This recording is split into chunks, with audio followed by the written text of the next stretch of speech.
Akari. Hey! What the heck? Akari. Oh, the title call. This video is... Don't forget to subscribe!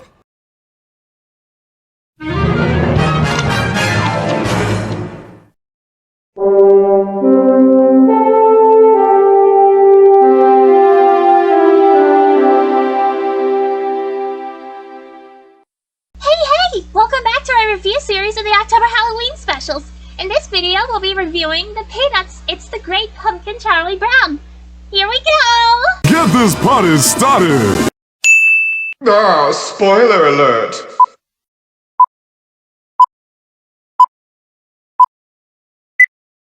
Our story begins with Halloween approaching. Linus and Lucy go out to a nearby local pumpkin patch to find a pumpkin to use as a perfect jack-o'-lantern. After rejecting a couple of smaller choices by Linus, Lucy points to the pumpkin in a very large size that she selects in the patch they find, which makes Linus carry it before he clumsily rolls back home. When they return to the house, Lucy starts cutting it to make a jack-o'-lantern with a big knife and slices the pumpkin to gut it, to which a horrified Linus becomes upset, saying, "Oh, you didn't tell me you were gonna kill it!" And then he starts sobbing hysterically. Next is a preview sequence in which trick-or-treaters dressed as Mr. Hyde, a witch, and three ghosts get pursued by sinister-looking phantoms representing Halloween. The trick-or-treaters are forced to hide in a nearby pumpkin patch until the coast is clear, followed by an owl hooting as it flies off of the tree branch. With autumn already in full swing, Charlie Brown is busy raking leaves with Snoopy's assistance. Linus sees the pile and jumps right in the middle of it, forgetting that he is holding a red lollipop he was licking. Moments later, Lucy comes with a football for Charlie Brown to kick. He initially refuses, but Lucinda shows him a contract which she promises that she will not pull the ball away. Charlie Brown relents, but when he is about to kick the ball, she does pull it away, which sends him landing flat on his back. Like always, Lucy then points out that the contract had not been notarized. Later, Linus writes a letter to the Great Pumpkin, much to Charlie Brown's disbelief.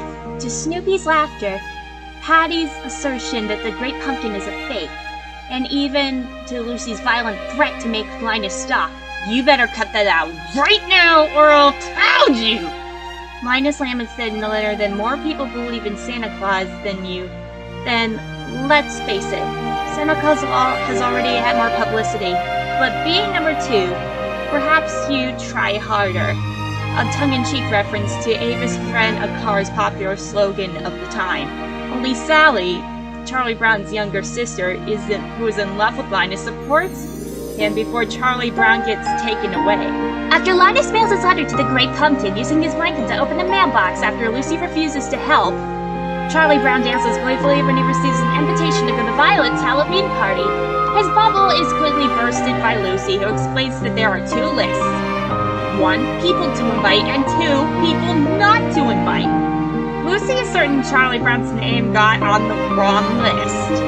On Halloween night, the gang gets their costumes ready, Lucy touting that her costumes reflect the exact opposite of one's own personality, dresses as a witch, while the other kids dress up as ghosts. Pip-Pen is easily recognized by his trademark cloud of dust, while Charlie Brown cuts eye holes out all over his sheet, matter-of-factly stating that he has a little trouble with the scissors. Sally asks if she can join the gang trick-or-treating. Lucy explains how to trick-or-treat, and Sally asks if it is legal. Before going trick-or-treating, there is actually one thing that they forgot to do. Check on the pumpkins.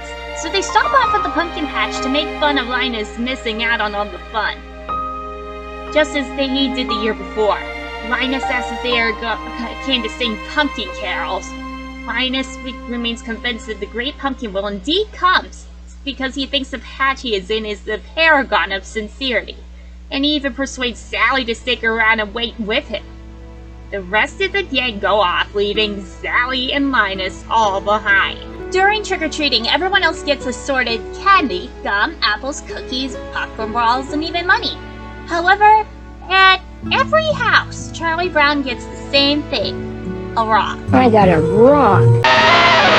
After trick-or-treats, another quick stop at the pumpkin patch to ribs Linus and Sally once again. The gang all go off to Violet's Halloween party. Meanwhile, Snoopy, wearing his World War I flying ace gear, climbs aboard his softwood camel in reality, his doghouse, to do the intense battle with the Red Baron.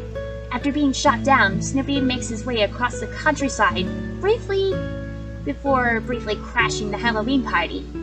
And all of a sudden, he then makes his way all the way to the pumpkin patch where Linus and Sally are waiting for the Great Pumpkin to show up.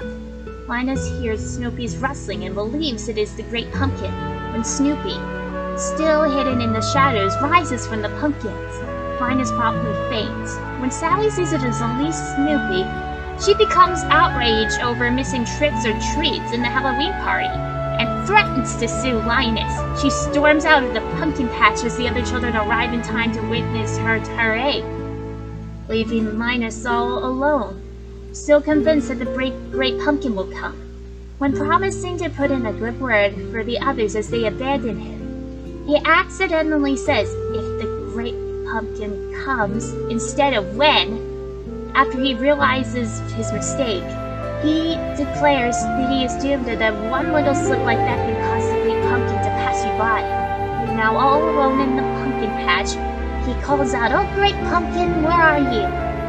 When 4 o'clock a.m. rolls around the next morning, Lucy awakens to see the time and then gets up to check on Linus. Seeing his bed empty, she puts on her coat, scarf, and winter hat, and then goes out to the pumpkin patch to find him sleeping on the ground, shivering cold, covered in his blanket. She grudgingly walks him home in his room, taking off his shoes and socks, and he falls on his back on his own bed when she covers him on him before grumpily walking out of his room. Later that day, Linus and Charlie Brown are at the wall conversating over about the previous night's events.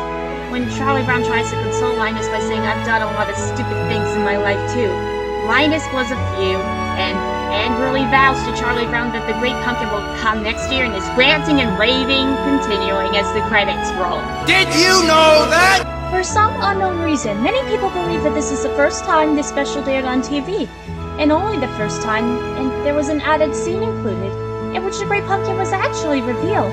However, as the rumor goes, the scene was deleted. There is no truth in this rumor. When Linus walks into the living room after writing a letter to the Great Pumpkin, Lucy is in front of the TV, reading a TV guide. The picture on the cover of the magazine is a picture of Lucy herself. In the book adaptation, Lucy asks for an extra apple for Linus, but in the special itself, she asks for an extra piece of candy. Either way, she gets the extra treat. In the read-along book adaptation, she wakes up at 2 o'clock a.m. instead of 4 o'clock a.m. to go get Linus and bring him home from the pumpkin patch. When Snoopy pretends to cross wartime France as a down plot, he passes signs pointing to real places in the Champagne country northeast of Paris, Chalon-sur-Marne, and Pont-à-Mousson. The songs that Schroeder plays on his piano with Snoopy dancing and weeping to the tunes are "It's a Long Way to Tipperary," "There's a Long, Long Trail of Winding," "Pack Up Your Troubles in Your Old Kit Bag," and "Roses of Picardy." After this special aired, children all over the United States sent candy to Charlie Brown out of sympathy. The special was first released on DVD together with You're Not Elected Charlie Brown, the elected-themed special from October 1972.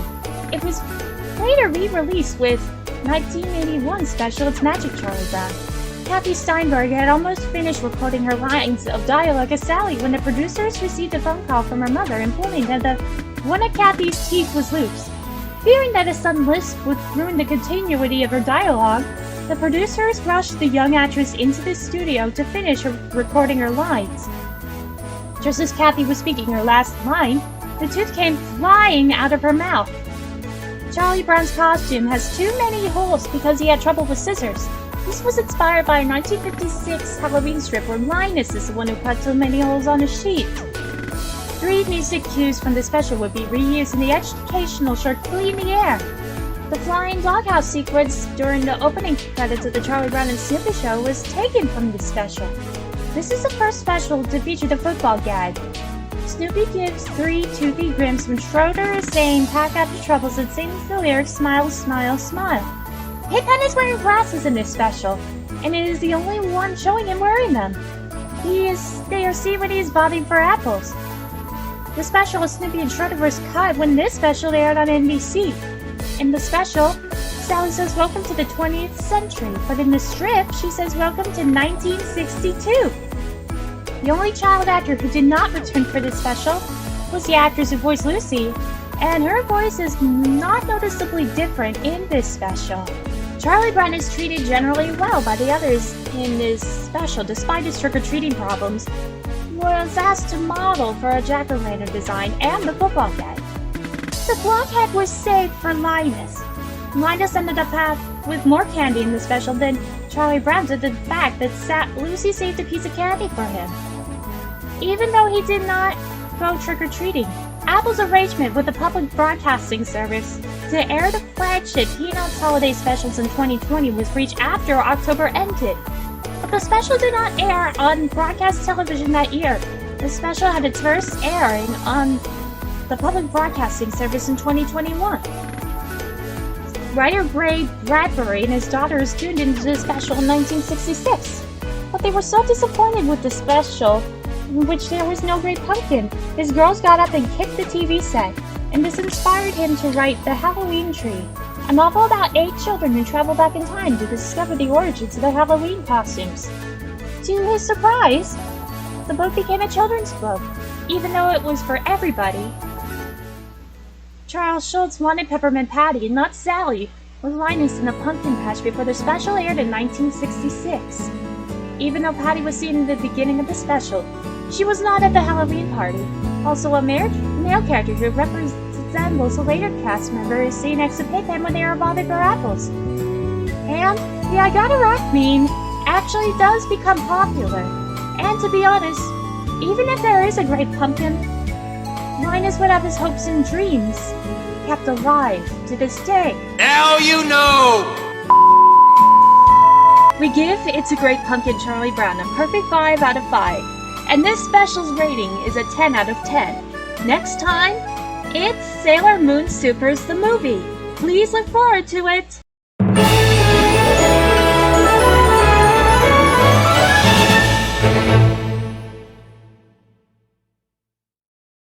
Thank you for watching. What do you think? If you appreciate the content, please be sure to super smash that like button and be sure to subscribe to our channel. And please be sure to follow us on Instagram or my DeviantArt. And don't forget to leave a comment because we really accept kind thoughts. But we here do not allow any trolls or hurtful words or any other terrible meanings necessary allowed. Otherwise, Ren Hoeing from Comedy Central's The Ren and Stimpy Show will hunt you down until the end of Earth. Keep that in mind. Be sure to subscribe to our channel and click the notification bell. You're never going to miss a video the second it goes live on YouTube and Google. With that being said, thanks for watching and I'll see you all next time. Have a nice day!